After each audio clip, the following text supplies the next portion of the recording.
इस ट्यूटोरियल में हम माइक्रोसॉफ्ट एक्सेल का काउंट इफ फंक्शन डिस्कस करेंगे।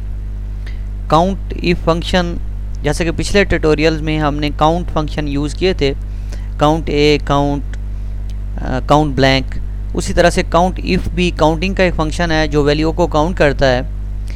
काउंट इफ फंक्शन में हम वैल्यूज़ काउंट करते हैं according to criteria, according to given criteria. मिसाल के तौर पे अगर मैं ये काउंट करना चाहूँ कि इस रिज़ल्ट के कॉलम में कितने स्टूडेंट फेल हैं, तो इस मकसद के लिए जब काउंट फंक्शन लगेगा तो उसमें हम क्राइटेरिया देंगे कि ऐसे सेल्स को काउंट करो जिनमें जो टेक्स्ट है वो फेल हो। तो ये हमारा क्राइटेरिया होगा।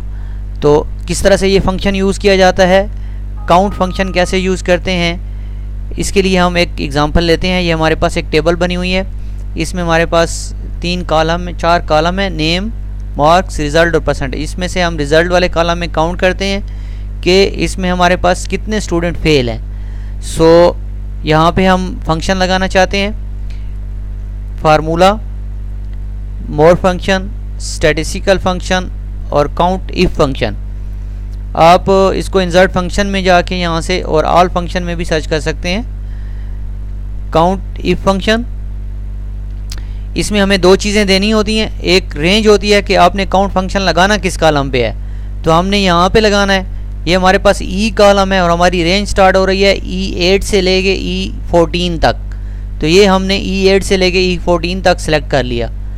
और उसके बाद हम यहाँ पे दूसरे जो हमारे पास बॉक्स है इसमें हम क्राइटेरिया देंगे कि कौन सी वैल्यू को काउंट करना है। तो यहाँ पे हम जो क्राइटेरिया देंगे वो हमारे पास फेल है, यानी कि ये जो क्राइटेरिया इसमें मैच करता हो, तो ये क्राइटेरिया इसमें मैच करेगा, जिन जिन सेल से मैच करेगा वो काउंट किए जाएंगे। और उसके बाद हम इसको ओके कर देंगे। यहाँ पे हमारे पास उसने 2 रिटर्न में दिया है। इट्स मीन हमारे पास इस पूरे कॉलम में 2 स्टूडेंट ऐसे हैं जो फेल हैं। तो आप देख रहे हैं कि यहाँ पे एक ये स्टूडेंट फेल है और एक ये स्टूडेंट फेल है।